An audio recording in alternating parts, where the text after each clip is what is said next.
Yo, salut tout le monde, c'est Gata Volgar, j'espère que vous allez bien, moi pour ma part je vais plutôt bien, j'espère que vous avez passé une bonne journée. Aujourd'hui on se retrouve pour une nouvelle vidéo, donc on se retrouve pour le débrief du match Manchester United Cardiff City, match qui comptait pour la 38e et dernière journée de Première Ligue de la saison 2018-2019, et Manchester United termine cette saison de manière décevante. Voilà, défaite 2-0 des Red Devils suite à un doublé de Mendes-Leng pour les visiteurs, donc pour cette équipe de Cardiff.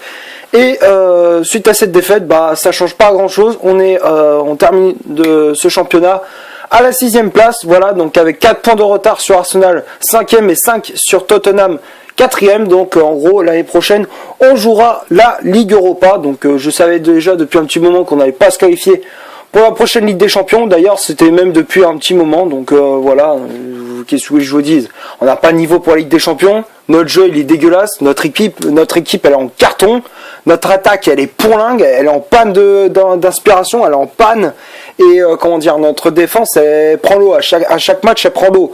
Donc qu'est-ce que je te dise, là j'avais qu'une chose que j'avais envie de faire, la seule chose que j'avais hâte c'était la fin de la saison, parce que franchement j'en avais vraiment ras la casquette de cette saison, parce qu'on n'arrête pas de se faire humilier.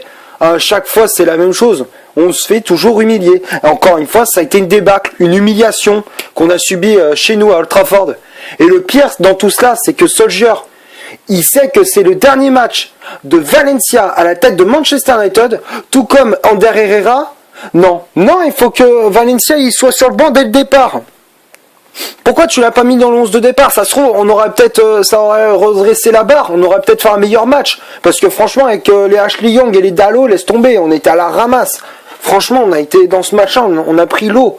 Franchement, il n'y a pas d'autre expression, on a été décevant, on a pris l'eau, on se fait humilier. Il y a tous ces mots-là pour décrire la prestation de nos Red Devils dans ce match-là. Voilà. Bref, donc pour débriefer ces 90 minutes entre Manchester United et Cardiff, les 45 premières, bon, elles étaient pas trop mal, on peut dire ça comme ça. Bon, les 30 premières minutes du match, on avait la possession du ballon, on arrivait bien à circuler le ballon à droite à gauche, on s'est créé des occasions avec Rashford, avec Greenwood ou encore Andreas Pereira, mais malheureusement on ne trouvait pas le cadre, alors que pourtant l'intensité elle est là. Tout était réuni, mais c'était juste la finition qui nous manquait. À chaque fois c'est la finition. C'est ça qui nous manque cruellement depuis un petit moment. Et voilà, donc là on est vraiment en panne d'aspiration, et voilà, même pour la dernière journée, pour au moins sauver l'honneur, malheureusement ça n'a pas été réussi de la part de nos Red Devils. On n'avait pas eu de réussite dans cette rencontre.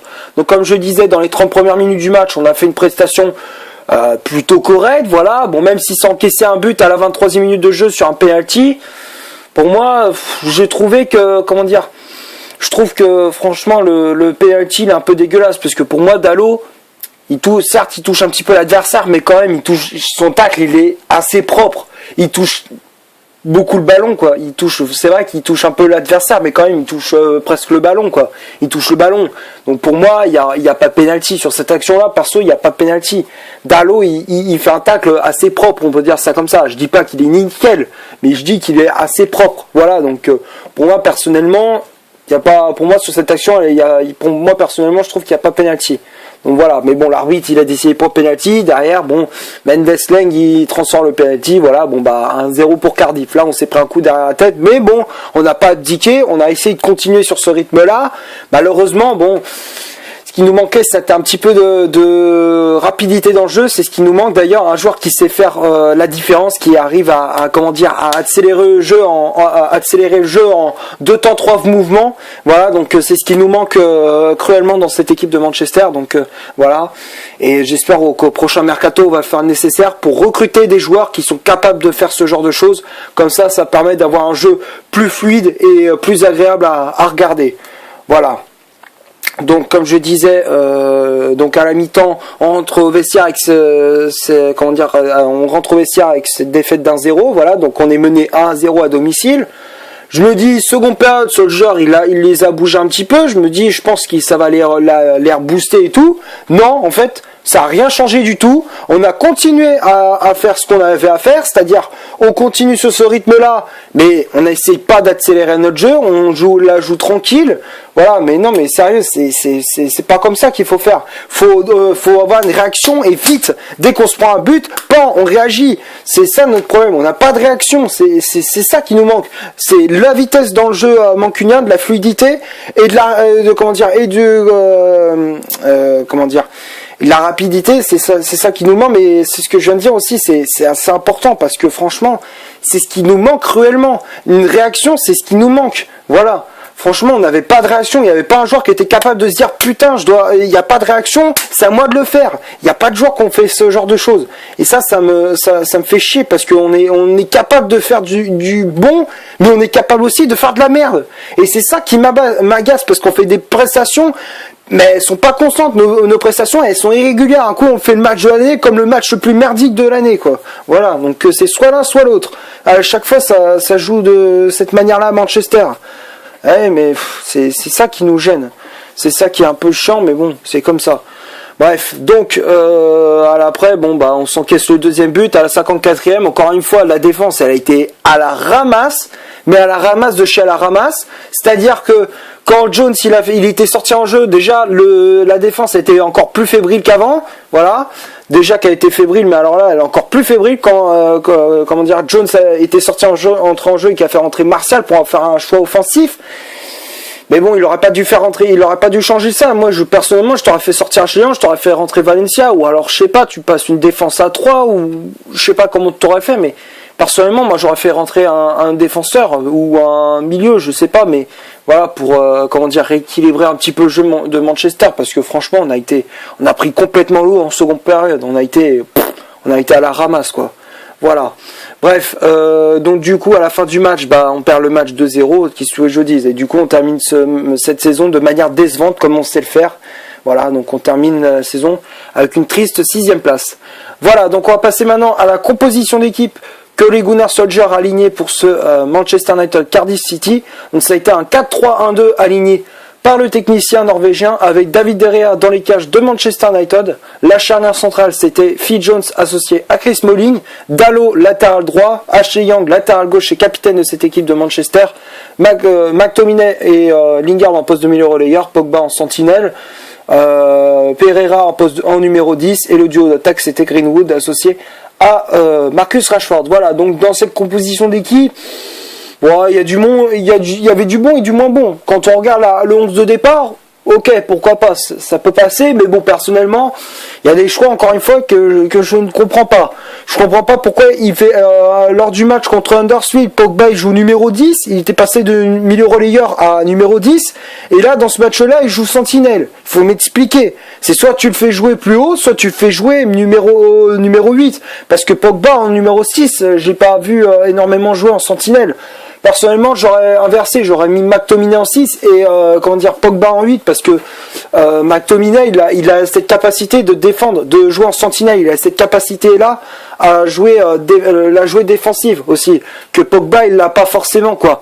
Il a pas il a pas forcément cette capacité de bien défendre aussi bien défendre que McTominay. Donc personnellement, j'aurais mis McTominay en 6, Pogba en 8. Après, Pereira en 10 et Lingard en 8. Personnellement, j'aurais mis Lingard en 10 et Pereira en 8. Parce que Pereira, il est un peu comme Pogba aussi. C'est-à-dire qu'il peut jouer en milieu relayeur et en numéro 10. Ouais, voilà. Donc, moi, personnellement, j'aurais fait ça. Lingard en 8. J'ai pas trop compris. Personnellement, je comprends pas pourquoi pourquoi il mettait pas Fred à la place. Ou alors, je sais pas s'il voulait pas, garder Andrés Pereira ou alors s'il voulait virer Lingard.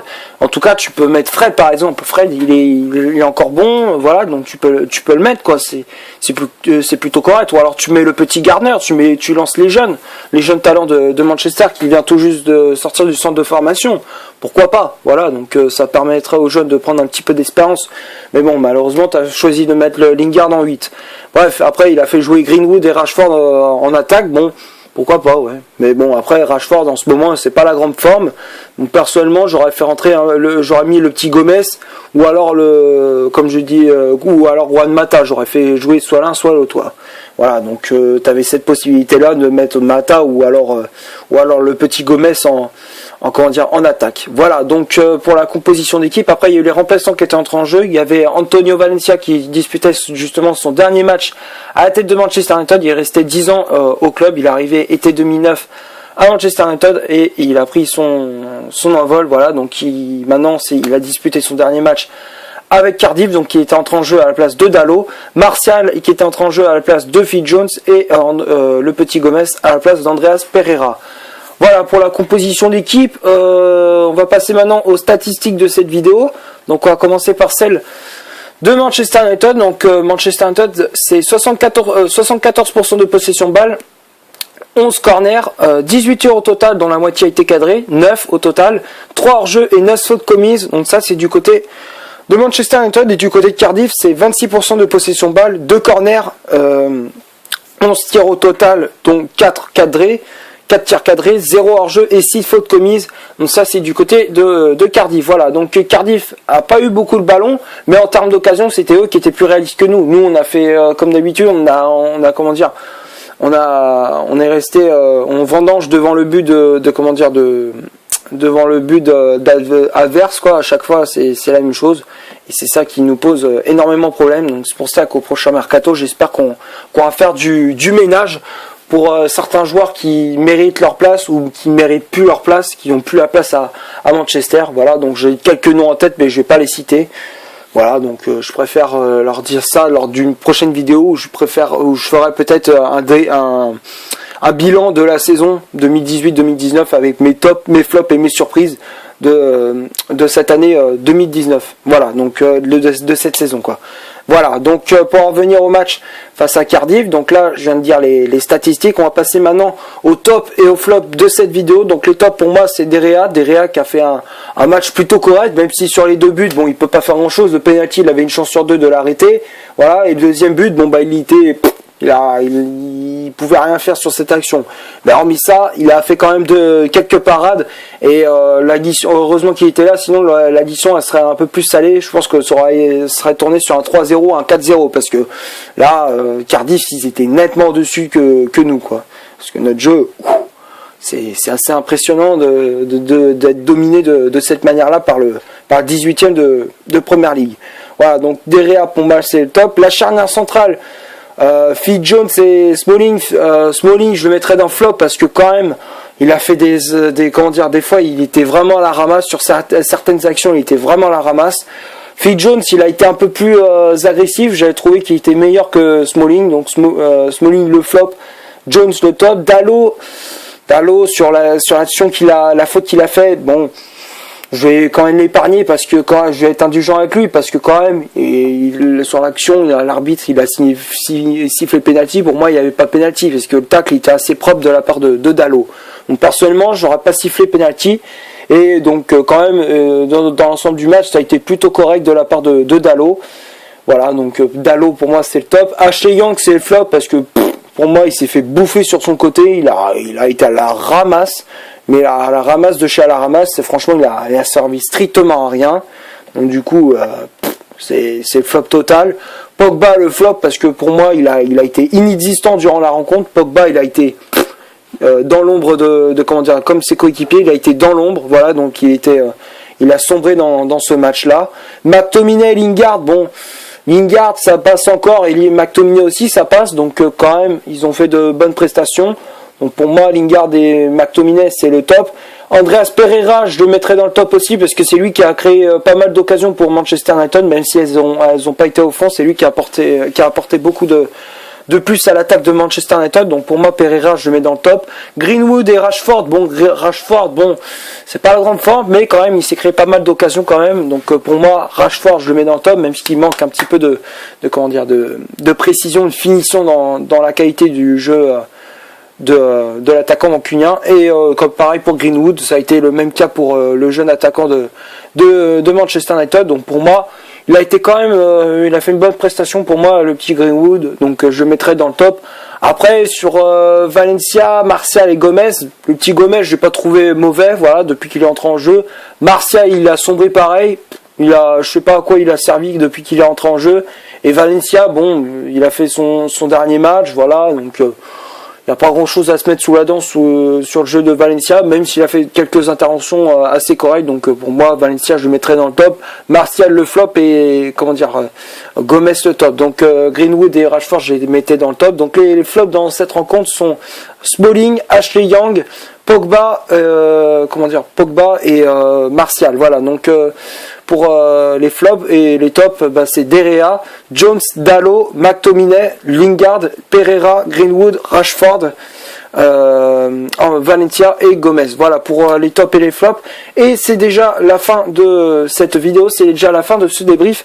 Merci de l'avoir regardé. Comme d'hab, si ça t'a plu, tu laisses un énorme like. Tu cliques ici pour t'abonner, pour rien rater de mes vidéos. Tu cliques ici pour en avoir une autre si tu le souhaites. Et moi je te dis à la prochaine pour un prochain débrief. Ciao!